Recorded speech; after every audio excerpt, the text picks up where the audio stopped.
Hello friends, आप सबका एक बार फिर से स्वागत है मेरे चैनल स्मिता क्लासेस में। आज हम लोग स्टैंडर्ड 6 की जो हिंदी टेक्स्ट बुक है, हिंदी पाठ्य पुस्तक है बाल भाषा भारती स्टैंडर्ड 6 की, उसके हम लोग 12th चैप्टर को पढ़ेंगे। इस चैप्टर का नाम है स्वावलंबन। पहले हम लोग चैप्टर रीड करेंगे। स्वावलंबन का मतलब है कि खुद पे निर्भर रहना, सेल्फ डिपेंडेंट, किसी और पे डिपेंडेंट नहीं होगे, किसी और पे निर्भर ना रह के कि वह मेरा काम कर देगा, अपने ऊपर भरोसा रखना, उसे कहते हैं स्वावलंबन। स्वावलंबन सुखी जीवन की कुंजी है। इस महान गुण को ग्रहण करने से महत्व प्राप्त होता है। बचपन से इस गुण को अपनाकर अपने पैरों पर खड़ा हुआ जा सकता है। इसके लिए दूसरों का मुंह देखना स्वयं को पराधीन बनाना है ना। स्वावलंबन होने से आपको अपने सभी काम खुद करने की आदत हो जाएगी, तो आपको आपके मन में क्या होगा, सेल्फ कॉन्फिडेंस आएगा, अपने ऊपर विश्वास रहेगा।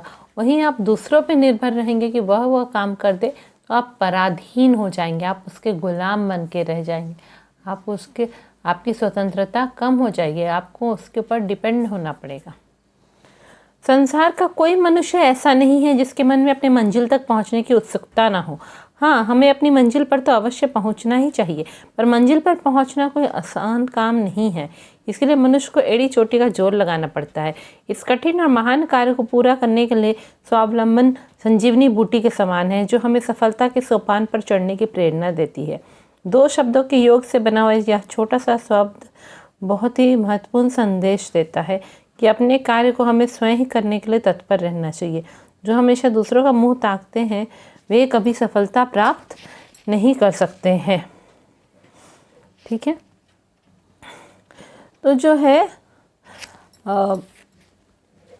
देखिए, हर कोई जो है अपने मंजिल पे पहुंचना चाहता है। मतलब वह जो सपना देखता है कि मैं यह काम पूरा करूंगा, तो हर कोई अपना वो काम पूरा करना चाहता है, अपनी मंजिल तक पहुंचना चाहता है, सक्सेस गेन करना चाहता है, सफलता प्राप्त करना चाहता है कि हाँ, मैं यह कर लूँगा तो मैं सफल हो जाऊँगा, या मैं यह नौकरी पा लूँगा, यह पढ़ाई पूरा कर लूँगा, इतने पैसे कमाऊँगा। तो यह उसकी मंजिल होती कि इतने तक मुझे करना है। तो हर किसी को अपने मंजिल में पहुंचने की उत्सुकता होती है। हर कोई एक्साइटेड रहता है कि नहीं, मैं अपना जो टारगेट करके रखा हूँ उसे मैं पूरा करूँगा। ठीक है, हाँ, और हर किसी को अपने मंजिल पर अवश्य ज़रूर ही पहुँचना चाहिए। पर मंजिल पर पहुंचना कोई आसान काम नहीं है। लोग कोशिश करते रहते हैं, बीच बीच में थक हार कर बैठ जाते हैं, नहीं मुझसे या नहीं हो पाएगा, ऐसे कह देते हैं। इसके लिए एड़ी चोटी का जोड़ लगाना पड़ता है, मतलब बहुत ज़्यादा कोशिश करनी पड़ती है। मान लीजिए हमको कोई नौकरी प्राप्त करना है, तो नौकरी के लिए दिन रात मेहनत करना पड़ता है, तब जाके हमें अपने वो पसंद की नौकरी मिल पाती है। तो एड़ी चोटी का जोड़ लगाना पड़ता है। तो जो भी हमारा कठिन और महान कार्य है, इसको कठिन या महान कार्य बोला जा रहा है अपने मंजिल पे पहुंचना, क्योंकि हर कोई टारगेट बहुत ऊंचा रखता है कि मैं यह कर लूँगा, और वो करने के लिए वो धीरे धीरे छोटे छोटे मेहनत करते करते, थोड़ी थोड़ी मेहनत करते करते वहाँ तक पहुँचता है। तो इस तरह क्या कह सकते हैं कि उसके लिए यह बहुत ही महान कार्य होता है। तो ये कठिन और महान कार्य को पूरा करने के लिए स्वावलंबन संजीवनी बूटी के समान है, जो हमें सफलता के सोपान पर चढ़ने की प्रेरणा देती है। रामायण में क्या हुआ था कि जब लक्ष्मण जी को तीर लग गया था और वह बेहोश होकर गिर पड़े थे, तो उनकी जान को बचाने के लिए हनुमान जी हिमालय पर्वत पे जाकर वहाँ से संजीवनी बूटी वाले पूरे पर्वत को उठा के ले आए थे। वह बूटी हनुमान जी को खिलाई गई औषधि के रूप में। वह बूटी मतलब एक तरह का, मतलब पौधों से पौधा, जो एक मेडिसिनल प्लांट है वो, तो उससे खिलाई गई वो संजीवनी बूटी, तो लक्ष्मण जी के प्राण बच गए। तो यानी कि जब हम लोग को अपना काम, अपनी मंजिल तक पहुंचना है, हमारा ये जो इतना कठिन और महत्वपूर्ण कार्य होता है कि हमको अपने टारगेट तक पहुंचना है, सफलता प्राप्त करनी है, तो उसके लिए जो है स्वावलंबन होना, अपने ऊपर डिपेंडेंट होना क्या है, संजीवनी बूटी के समान है। मतलब वह हमारी रक्षा करेगा और हमें पूरा सही हमारे मंजिल तक पहुंचाएगा। और क्या करेगा, हमें सफलता के सोपान पर चढ़ने की प्रेरणा देता है। मतलब सफलता की सीढ़ियाँ चढ़ने पे जैसे जैसे हम ऊपर ऊपर पहुंचते जाएंगे, ऊपर एक एक कदम आगे बढ़ते जाएंगे, तो वह हमें इंस्पिरेशन देता रहेगा। स्वावलंबन होगा तो वह हमें इंस्पिरेशन मिलेगा, उससे हमें प्रेरणा मिलेगी कि नहीं, हाँ हमने ये काम खुद से किया, अब हम अगला काम भी खुद से कर पाएंगे। 2 शब्दों के योग्य से बना है ये, हाँ 2 शब्दों को जोड़ के बना है।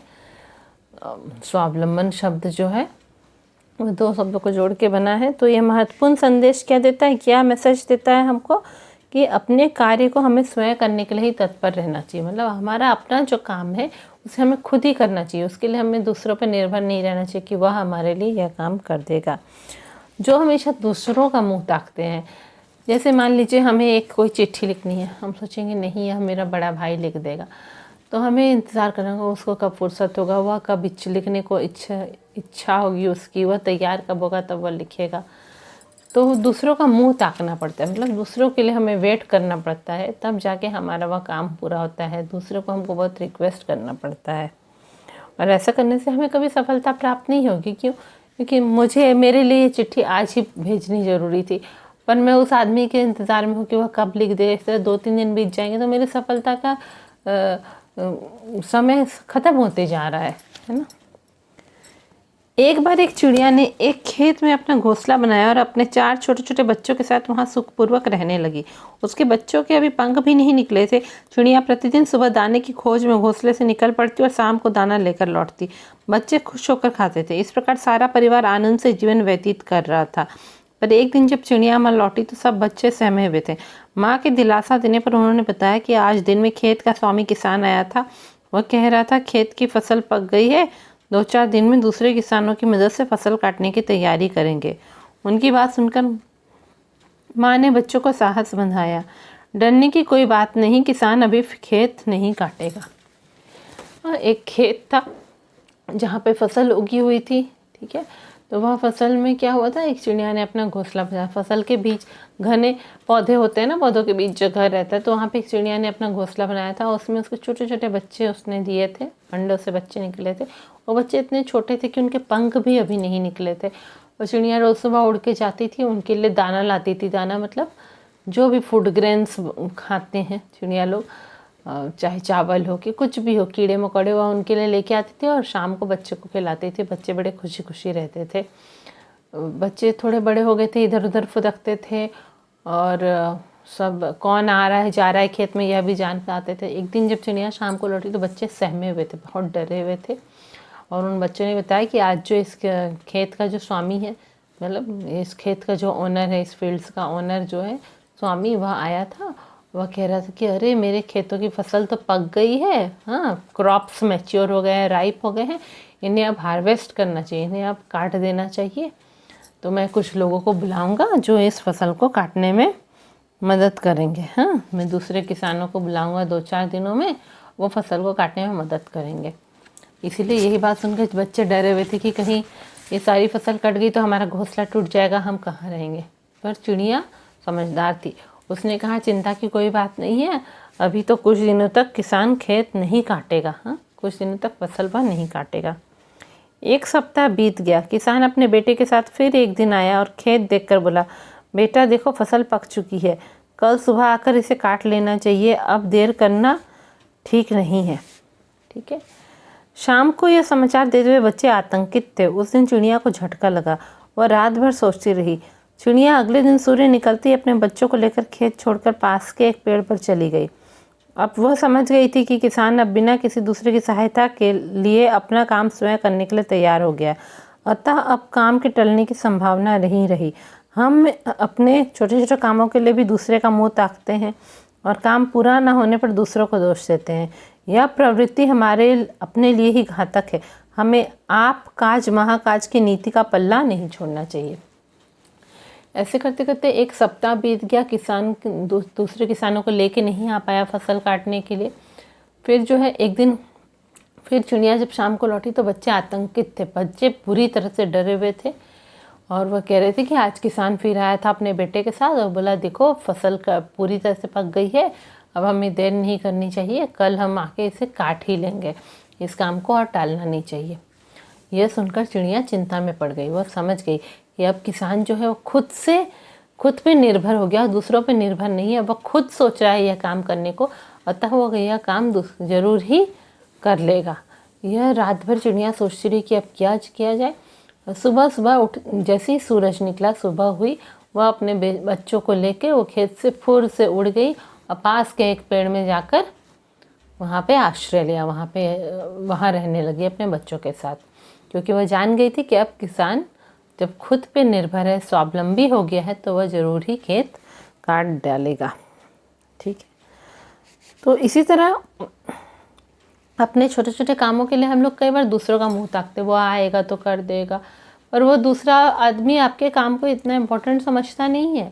वो सोचता है हाँ उसका काम है, कल करूँगा, परसों करूँगा। तो इस तरह समय बीतता जाता है और फिर हमारा जब काम पूरा नहीं हो पाता, हम दूसरों को जिस तरह वो आया नहीं, उसने ये काम किया नहीं, अरे हमें खुद ही वह काम करने की कोशिश करनी चाहिए। अब इसमें तो मेरा ही नुकसान है ना, अगर मेरा काम पूरा नहीं हो पाया, दूसरों को दोष देकर क्या होगा। ठीक है, और यह प्रवृत्ति मतलब यह हैबिट जो हमारी होती है कि हम दूसरों का मुंह ताकते हैं और फिर उन्हें दोष देते हैं, यह हमारे लिए घातक है, मतलब हमारे लिए बहुत ही नुकसानदेह है, ऑलमोस्ट डेडली है, क्योंकि इस तरह हम सफलता सक्सेस कभी नहीं पा सकेंगे। हमें आप काज महाकाज की नीति का पल्ला नहीं छोड़ना चाहिए।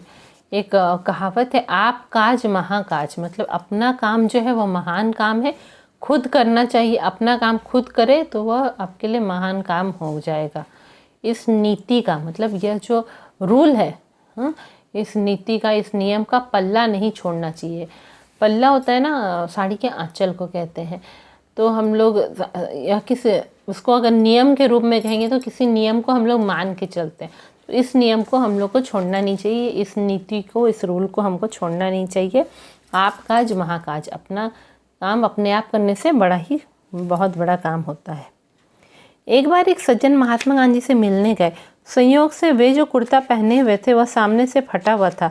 वह महात्मा जी की निगाह से बच न सका। फौरन ही गांधी जी ने उन महाशय से कहा, आपका कुर्ता फटा हुआ है, यदि इसे सी लिया जाता तो अच्छा रहता। सज्जन ने कहा, मैं कुर्ता सिलाने दर्जी की दुकान पर गया तो था पर वह दूसरे कामों में व्यस्त था। गांधी जी ने कहा, अगर ऐसा था तो आपने स्वयं क्यों नहीं सी लिया। सज्जन कोई उत्तर न दे सके। गांधी जी ने फिर कहा, लाइए मैं इसे सी देता हूँ। अपना कार्य अपने हाथ से कर लेने में कोई लज्जा की बात नहीं है। सज्जन अपना सा मुँह लेकर रह गए। हमें अपना काम करने में किसी भी प्रकार का संकोच नहीं करना चाहिए। काम को टालना किसी भी प्रकार उचित नहीं है। देखिए, यहाँ पे एक और घटना के बारे में बताया गया है कि एक बार एक सज्जन मतलब बहुत अच्छे इंसान व्यक्ति जो थे, वह महात्मा गांधी से मिलने गए थे और संयोग से जब वह पहन के जो कुर्ता गए थे, वह कुर्ता एक जगह से फटा हुआ था। वह लाख कोशिश की कि ऐसे बैठे कि वह फटा हुआ कुर्ता दिखाई नहीं दे, पर महात्मा जी को वह दिखाई दे दिया, गांधी जी को। उन्होंने कहा, आपका कुर्ता फटा हुआ है, इसे आप सिला देते, मतलब स्टिच करा देते तो कितना अच्छा होता, या खुद ही स्टिच कर लेते तो अच्छा होता। ठीक है, तो उनका कुर्ता जो फटा हुआ तो महात्मा जी की निगाह से बच ना सका, मतलब महात्मा जी की नज़र उस पर पड़ गई और फौरन ही गांधी जी ने उन महाशय से कहा, महाशय से मतलब उस आदमी से, वह अच्छे इंसान से, रिस्पेक्टेड पर्सन से उन्होंने कहा कि आपका कुर्ता फटा हुआ है, अगर इसे सी लिया जाता तो अच्छा होता। तो उस आदमी ने क्या बहाना दिया कि मैं तो दर्जी के पास गया था, टेलर के पास इसको सिलाने के लिए, पर वो दूसरे काम में बिजी था, इसलिए उसने यह नहीं सिला। तो महात्मा गांधी जी बोले, तब आप खुद ही सी लेते, खुद ही स्टिच कर लेते। तो सज्जन जो थे, जो अच्छे इंसान थे, वह कुछ भी उत्तर न दे सके कि उन्होंने खुद क्यों नहीं सिला। तब महात्मा जी ने, गांधी जी ने उन्हें समझाया कि लाइए मैं इसे सी देता हूँ, लाइए हम इसको स्टिच कर देंगे। आपको अपना लोगों को, बहुत सारे ऐसे लोग हैं जिनको अपना काम करने से वो बहुत लज्जा आती है, पर अपना काम करने में कोई शर्म की बात नहीं है। वह सज्जन अपना सा मुँह लेकर रह गया, मतलब उन सज्जन को बहुत ही वो एम्बैरेस्ड हो गए, उन्हें बुरा लगा कि ओह काश मैं खुद ही सी लेता। तो इस तरह गांधी जी बोलते नहीं, सच में अपना काम तो करने में कोई लज्जा रखनी नहीं चाहिए। तो हमें अपना काम करने में किसी भी प्रकार का संकोच नहीं करना चाहिए।